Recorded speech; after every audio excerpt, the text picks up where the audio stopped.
बुद्ध कहते हैं, भाग्य के भरोसे मत बैठो, पुरुषार्थ करो, अच्छे काम करो।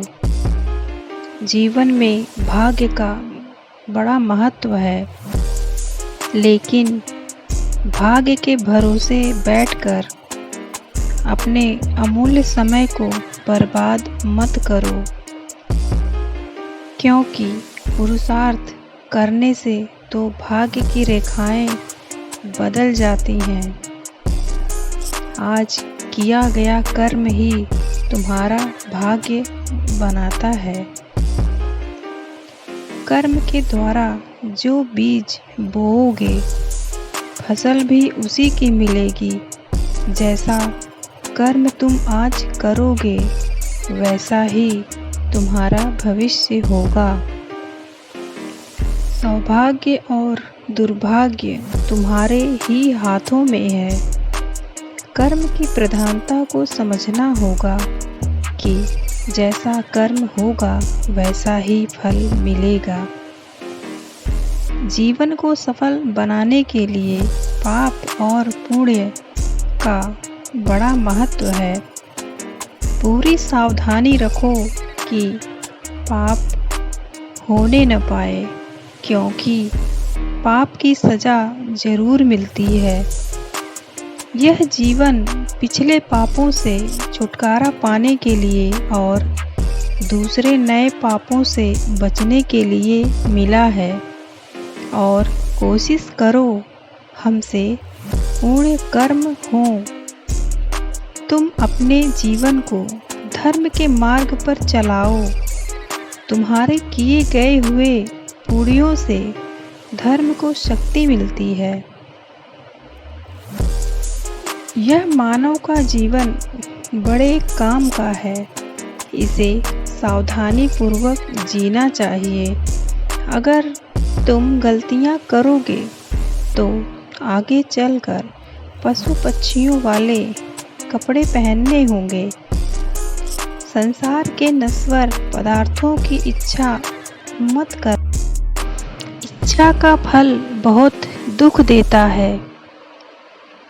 अच्छे अच्छे कर्म करो। उन कर्मों को करके अहंकार मत करना। अहंकार के मार्ग में अंधेरा होता है और अंधेरे में ठोकरें लगती हैं। संसार दुखालय है, अर्थात दुखों से भरा हुआ है। संसार से प्रेम मत करना, बल्कि अपने मन से पापों को बाहर निकालो और सदा सावधान रहो कि कोई पाप होने न पाए। मनुष्य का जीवन मिला है तो इसको सावधानी पूर्वक व्यतीत करना चाहिए। अपने जीवन में आलस्य को आने मत देना, क्योंकि यह जीवन बहुत अनमोल है।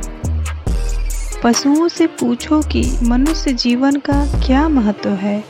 पशुओं के जीवन में तो लेश मात्र भी सुख नहीं है। वे सोचते हैं कि हम कब मनुष्य बनेंगे, सर्दी में रजाई और गर्मी में पंखा होगा, कब हम परोपकार करके अपना जीवन सफल बनाएंगे।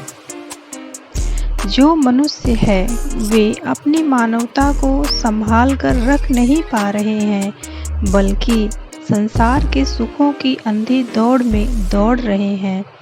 वे नहीं जान पा रहे हैं कि हमारी मृत्यु हमारे पीछे पीछे आ रही है।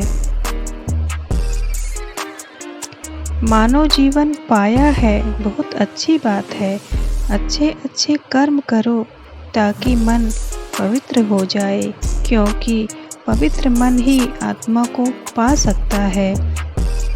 अपने मन को शरीर में ही फंसाकर मत रखो, क्योंकि शरीर आज है, कल रहेगा या नहीं, यह किसी को भी मालूम नहीं है। महात्मा बुद्ध आगे कहते हैं कि शरीर आज नहीं तो कल मिटेगा, किंतु आत्मा सदा अमर है। शरीर की आयु कुछ वर्षों की है, परंतु आत्मा अनंत है। वह तीनों कालों में है। आत्मा पहले भी था, अब भी है और बाद में भी रहेगा। वह शाश्वत है, सनातन है, सूक्ष्म से भी सूक्ष्म है। संसार की सारी शक्तियाँ उसी से तो सत्ता पाती हैं। मेरे चैनल को सब्सक्राइब कीजिए, लाइक शेयर और कमेंट कीजिए। धन्यवाद।